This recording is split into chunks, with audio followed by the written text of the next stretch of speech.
Tama naman eh, mukha Parang kanina ka pa eh. Parang kanina ka pa eh, papasabugin ko ulo mo. Puta na ng bang... Pitpita na ba na bayag? Sige palagto, baka di kayo na-inform na ngayon ay halimaw na yung batang uhugi na dati nyong in-ignore. Bilang patunay na di kayo magigihanay sa dati nyong in-small. Ngayon sa lakas ko pag bumundol, yan ay gangganyan pag nagpalindol. Kamusta lahat ng mapagmaliit? Ngayon yung subukan manlait ulit. Ganyan lang talaga yung mga inggit, galit na galit sila sa malulupit. Kaya pasensya pag winahagip, sarap ba sa piling ano masakit? Ganyan talaga paglabag sa loob mong humanga at pagtakot mong bumili. Puta diba napakasaklap? Ginigiit na wala akong talento pero isa ka sa napalakpak. Sigit-sigilan nakakaputak, sa padinig mo ay isalpak. At namahilan laman na awitin hanggang sa ang utak mo'y mabakbak. Ano masarap ba? Nakakatawa lang lahat mga talangka. Pare-pareho ng kinahiligan pero ba't naghihilahan pababa? Dahil ba di matanggap na kinayo ko na lahat ng hindi nyo magawa? Parang hinamak nyo lamang ang karagatan na ang gamit ng ibang ka. Hibang ka na yata.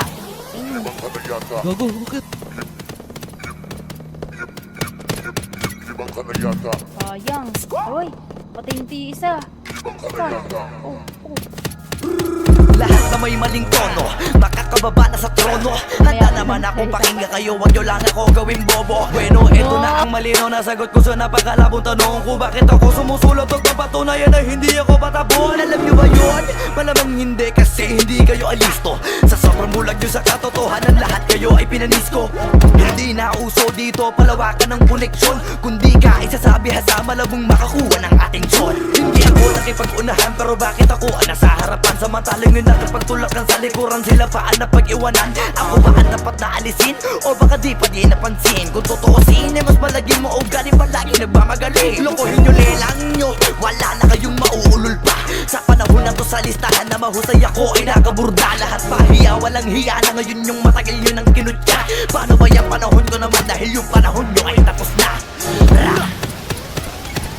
Shout out to my boy Flo G. Why though? I'm gonna kill this shit right now. Yeah. Pen.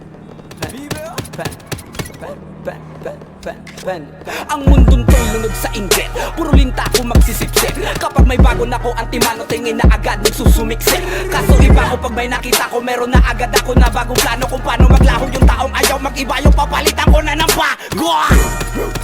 Kakatapos ko lang maturukan, ayoko na makipag-ululan. Gusto ko na kasi yung may kabuluhan. At bukod pa dyan, ayoko na rin makipag-usap kung wala katuturan. Dahil lahat ng bagay na di makakatulong, tagal ko nang tinuldukan. Dapat kilala mo na pangalan ko. Teka puta pare, ba't ang yabang mo? Dapat puta patay ka sa pangarang mo. Lalabot ka sa bigat ng barang ko. Alam mo bang malupit ang banat ko? Hindi ka na dito belong. Tangina mo pag kami nang yamot sa'yo, dapat hindi ka bigol. Paano mo nasabi na hindi ko kaya makipagsabayan sa mga ganitong pataya? Kaya kung tapakan na pangalan mo, putangin na mo ngayon sino sa ating magaling.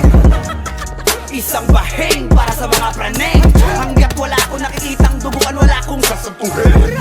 Pag naakit-dagit sa'kin kahit di ka lumapit, gamit karit ibibiting ka ng patiwarik. Habang umiiyak at sumisigaw ng bakit matik sa'kin, grabing pasakit kapag sumabit. Hindi pwedeng hindi magpapanik, matakot ka na pag ako ang nagalit. Ako ang tulay mo patungo sa langit.